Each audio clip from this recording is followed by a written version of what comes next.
cha thằng mai là cái chi mục sư đó một cái trình tập đoàn là tập đoàn đưa hai trình đưa hai một cái trời một cái tây nào ra đúng ngay thằng đấy là thằng cùng cho hai dũng an thì nào cũng vừa ngay tập năng được và ngay tập đoàn là một cái lọc đúng không ngay tập lọc từ cái đấy thì tiền cùng cho hai dũng an đang nào vừa ngay và tây và tì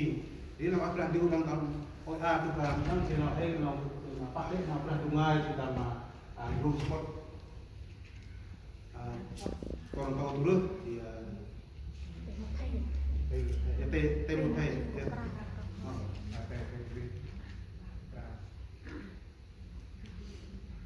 anh làm room support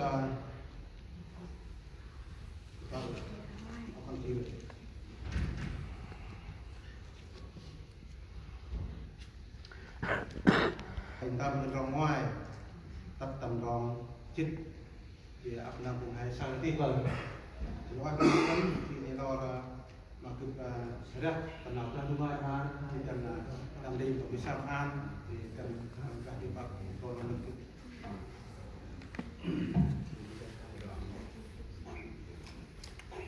thì hai tập đoàn nào cũng sao và coi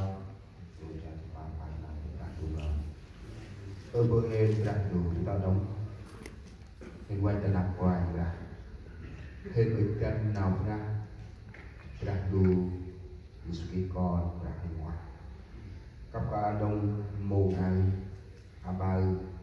chạy thằng ba rồi bạn đi nào mình ơi ba là mà con phụ trong mà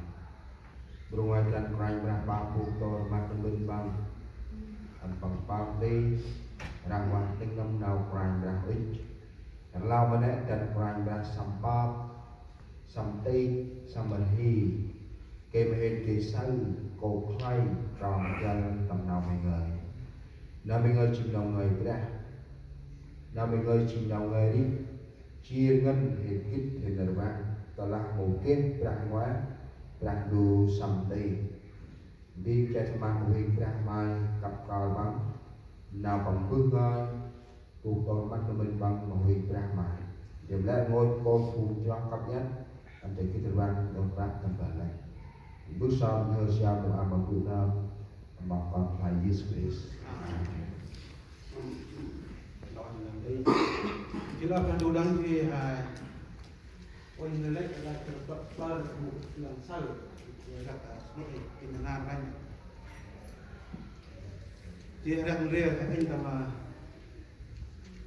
tên một thầy tu nước của rao làm đồng chí tâm đắc hiện ăn lại ngôi khúc tầm tưng mầm bắp chỉ ngõ mòn quỳnh mà cũng quanh phẳng thư mà lại làm dược cây mà khu mồ xoài ra mà mọc là đủ chỉ đi mà lại nào phải lặng và chỉ đi ta lặng cũng trong chỉ có anh thằng bằng lời ăn hormone thằng hormone mà có anh mà có anh không tu lăng thằng bằng chỉ cũng nổ biết lắm ăn thằng bằng và can mà có anh biết và can mà có anh thằng bằng quá lớn vô lắm thằng bằng chỉ